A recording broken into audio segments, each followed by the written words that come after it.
estuvo declarando el ex titular de la Secretaría de Apoyo a la Investigación de la causa AMIA, el doctor Mario Cimadevilla.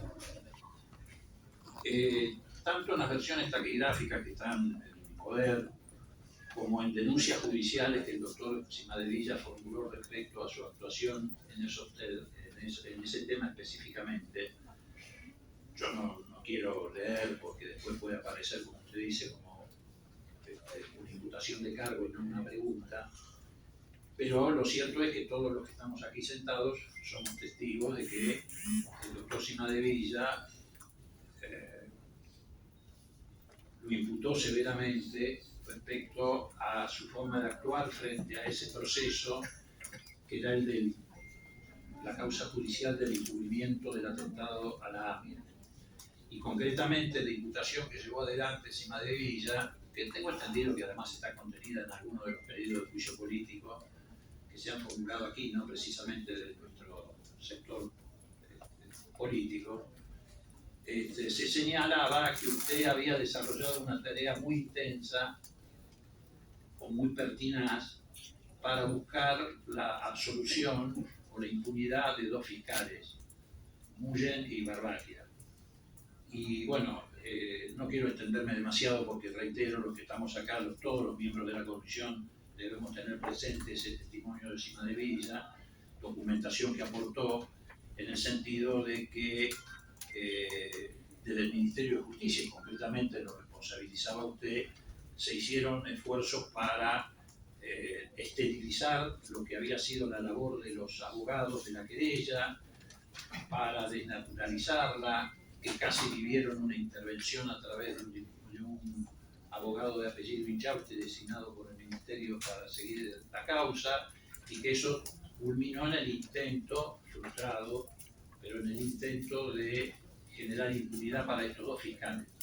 Y quisiera saber cuál es su opinión respecto a estos dichos y a estas imputaciones que usted, me imagino, conocerá por parte del ex titular de ese organismo, el senador Cimadevilla. El señor Cimadevilla, muchos meses después de sucedidos estos hechos y cuando se quedó sin trabajo, formuló una denuncia penal. Esa denuncia penal fue desestimada por la justicia después de nuevo de una larga investigación. Las afirmaciones de Cimadevilla de nuevo son falsas. Diputado Moró, ¿tiene más preguntas? Nada más una, y la de la diputada Stilman. Formule la pregunta completa, diputado Moró. Digo, si las expresiones y manifestaciones de la diputada Stilman, actualmente diputada, en aquel momento estaba también cumpliendo funciones en la querella de esa causa, manifestaciones expresadas aquí, en declaraciones, etcétera, en el mismo sentido que el senador Cimadevilla, también son falsas. Desconozco qué fue lo que manifestó la diputada Stilman.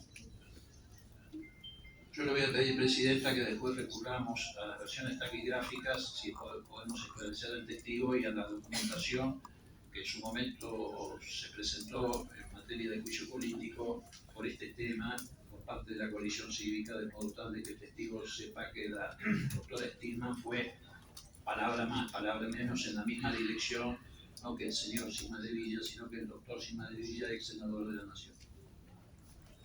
Bien, diputado Moró. Sí, diputado López.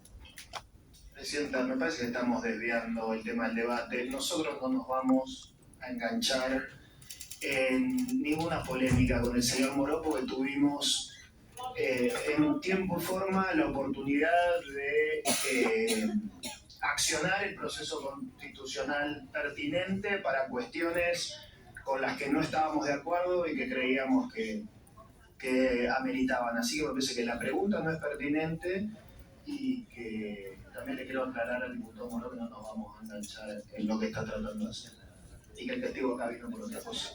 Bien, diputado Moró, ¿tiene alguna otra pregunta? Si no, le voy a dar la simplemente ratificar la pertinencia de las preguntas y además yo no pretendo abrir una polémica con nadie, sino incorporar elementos objetivos que incluso ayuden al testigo a los efectos de que pueda responder, nada más.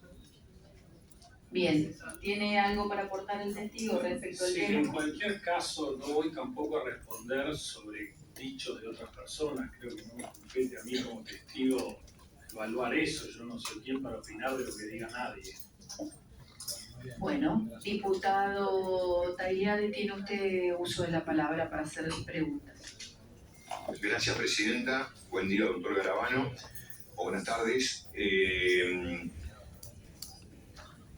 Le quiero hacer una serie de preguntas respecto de el denominado caso Schifrin,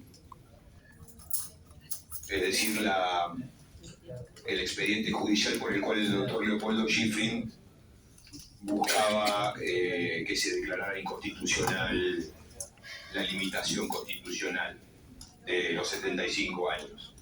En agosto de 2016, el expediente Schifrin estaba en la Corte, concretamente en la vocalía del doctor Lorenzetti.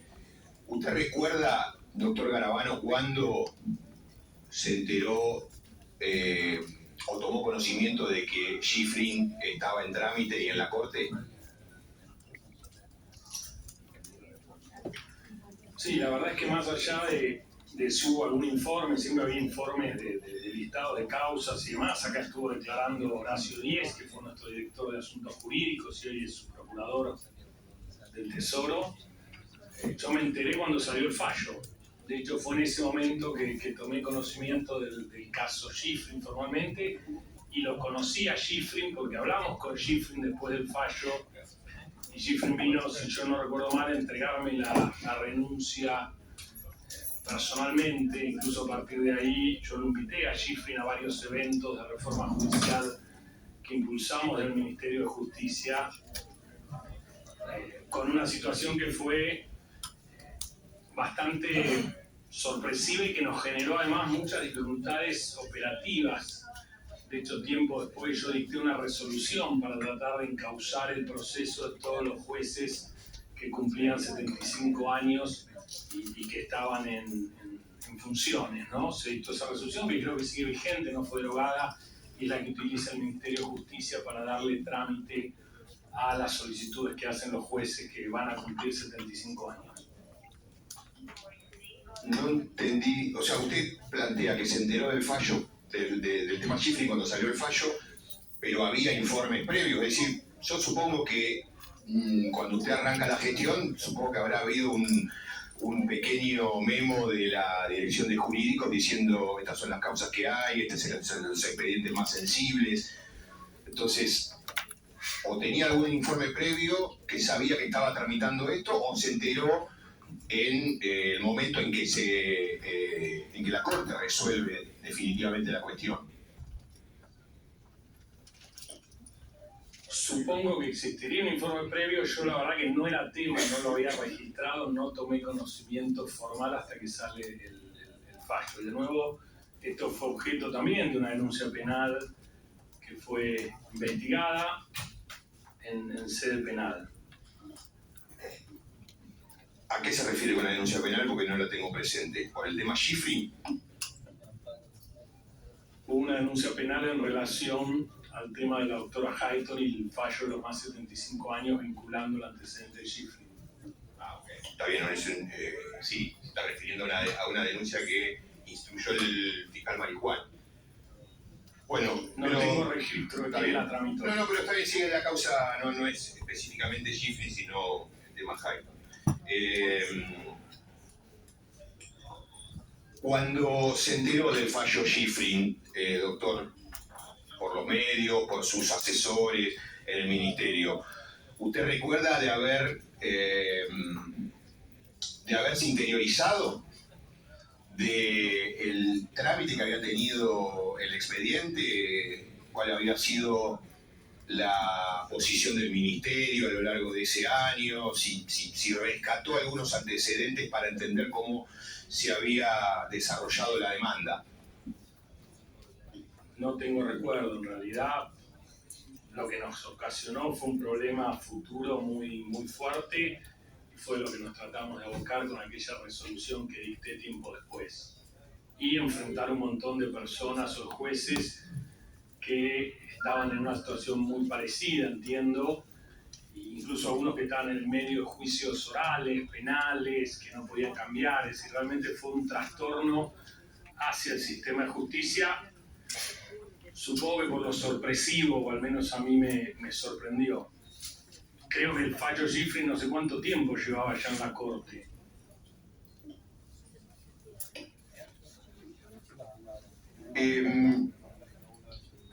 En diciembre del 16 inicia la demanda la doctora Hayton en primera instancia en el juzgado de los contenciosos administrativos del doctor Larie Pico para la declaración de inconstitucionalidad de la norma de la limitación de los 75 años. Es decir que cuando se inicia todo el proceso todo este proceso se desarrolló íntegramente durante su gestión. En diciembre, la doctora Hayton presenta la demanda que es contestada por el Ministerio en los primeros días de febrero del año 17. La pregunta, doctor, es: ¿usted participó de la elaboración de la contestación de la demanda? Si, no, obviamente no materialmente, digo, si estuvo a cargo del diseño de la posición jurídica del Ministerio en ese tema, y quién seguía este tema. Supongo que frente a alguna presentación de esta naturaleza de uno de los miembros de la Corte, supongo que este era un tema importante, si usted lo trató o asignó el seguimiento a alguno de sus funcionarios. El funcionario encargado de eso, que ya prestó declaraciones, del doctor Díez. Él es el que les ha podido, creo, brindar todos los detalles en relación a eso. Era el director de jurídicos, era el que más conocía todo esto y conocía los antecedentes. Pero usted no participó, es decir, ¿hubo alguna reunión en donde Díez o eventualmente Otamendi, porque lo que nos dijo Díez es que recibió alguna instrucción de Otamendi? ¿Hubo alguna reunión que usted recuerde, Otamendi, Díez y usted, diciendo qué vamos a responder? ¿Anda por este lado, anda por el otro? No recuerdo eso que usted plantea. Sí, yo tomo la decisión, estando de licencia, que se la comunico al doctor Otamendi y a Díez, cuando se decide no recurrir el fallo que había obtenido la doctora Hayton, de nuevo objeto de una denuncia penal, todo esto, básicamente en base al antecedente Petracchi.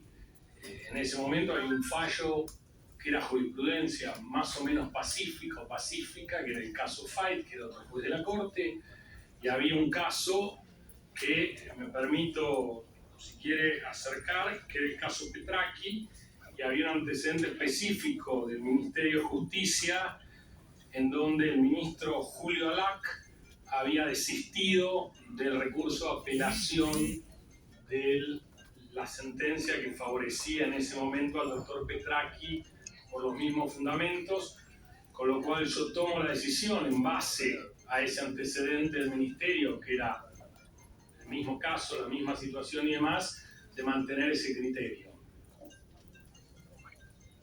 Muy bien, antes de llegar a la resolución y a la